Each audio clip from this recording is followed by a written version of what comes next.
Bonjour, je suis Cédric Audenis, commissaire général par intérim de France Stratégie. Alors France Stratégie est une administration assez atypique. On est rattaché au service du Premier ministre, qui le Premier ministre valide notre fameux travail.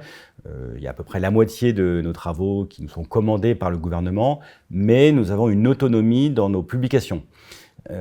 Publication qui couvre un champ assez large, puisque on traite des sujets environnementaux, sociaux, économiques, et on a pour cela une équipe assez restreinte de chargés d'études, qu'on appelle chef de projet à France Stratégie, équipe pluridisciplinaire.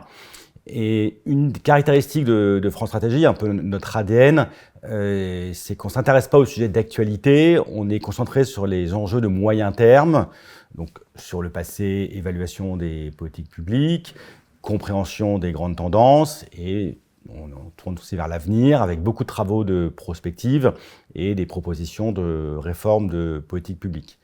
Enfin, pour être complet, on peut dire qu'à France Stratégie, on essaye de jouer un peu le rôle de maison commune, car la plupart de nos travaux sont largement concertés avec les administrations, avec les chercheurs, avec les partenaires sociaux, de manière générale, avec les parties prenantes concernées par le sujet. De manière générale, on a une autonomie dans nos publications, c'est-à-dire que nos travaux ne peuvent pas être censurés ou qu'on ne peut pas nous forcer à modifier les enseignements de nos études. Mais pour les évaluations de politique publique, on a des garanties supplémentaires. D'abord, les évaluations sont confiées à un comité indépendant, dont la composition peut varier suivant les évaluations.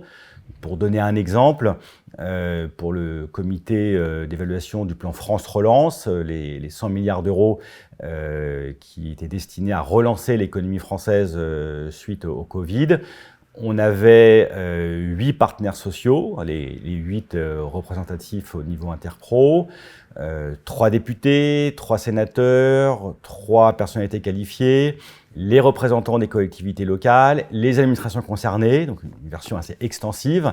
Et ce comité qui a travaillé durant 3 ans était présidé par Benoît Cœuré au début et Xavier Garavel à la fin. Alors dans ce contexte, quel rôle pour France Stratégie ? Donc c'est le rôle de rapporteur au sens large, c'est-à-dire qu'on est responsable de l'organisation du travail, de la production de connaissances, de la rédaction du rapport, mais in fine, c'est le comité indépendant qui valide les principales conclusions, les principaux enseignements qui sont retracés dans un avis. Et deuxième garantie, ce qu'on appelle les évaluations d'impact ou les études causales, qui sont vraiment le cœur des évaluations de politique publique. Nous les confions à des équipes universitaires, car elles sont plus proches de la frontière technologique que ne peut l'être France Stratégie, sachant que ces évaluations reposent sur des méthodes en évolution constante. Et puis, c'est une garantie supplémentaire d'indépendance. Alors, vaste question. Si je m'essaye à lister les critères qui me viennent en premier à l'esprit, d'abord, je dirais que les évaluations doivent être irréprochables d'un point de vue méthodologique, c'est-à-dire qu'il faut être transparent sur les données et la méthode utilisée, mais aussi être transparent sur les apports et les limites de l'évaluation, ce qu'elle apporte et ce qui reste incertain ou fragile, ce qui n'est pas toujours fait. Deuxièmement, évidemment, il faut qu'elle soit intelligible, c'est-à-dire qu'il faut éviter le jargon, mais aussi il faut le plus possible à rappeler les statistiques descriptives pour planter le décor. Et quand des méthodes économétriques sophistiquées sont utilisées, il faut les mettre en regard de résultats obtenus par des méthodes statistiques plus basiques pour bien comprendre comment on arrive aux résultats et que ça ne soit pas juste un effet boîte noire. Et enfin, c'est important de contextualiser l'étude par rapport à la revue de littérature existante pour expliquer en quoi cette étude s'en distingue. Troisième point, on en a parlé, important évidemment, c'est l'indépendance de l'évaluation par rapport aux parties intéressées au sujet. Donc, quand on parle d'évaluation de politique publique, évidemment, la première partie intéressée, c'est le gouvernement. Mais aussi, c'est important que l'évaluation soit indépendante des administrations en charge de piloter cette politique.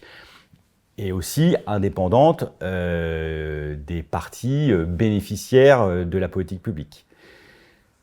Quatrième point qui me tient à cœur à France Stratégie, c'est l'implication des parties prenantes.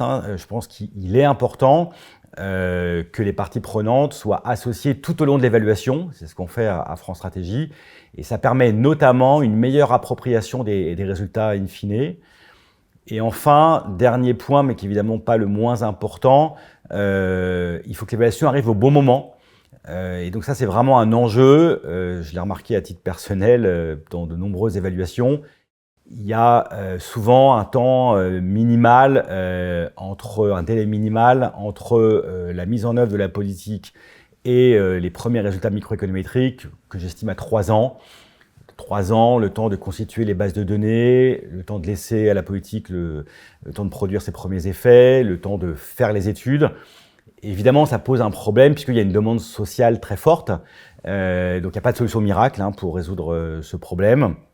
Mais pour rapprocher quand même le temps politique du temps d'évaluation, parfois, on a certaines possibilités. Déjà, anticiper la constitution des bases de données. De plus en plus d'évaluations reposent sur des appariements entre bases de données qui sont très longues à mettre en œuvre.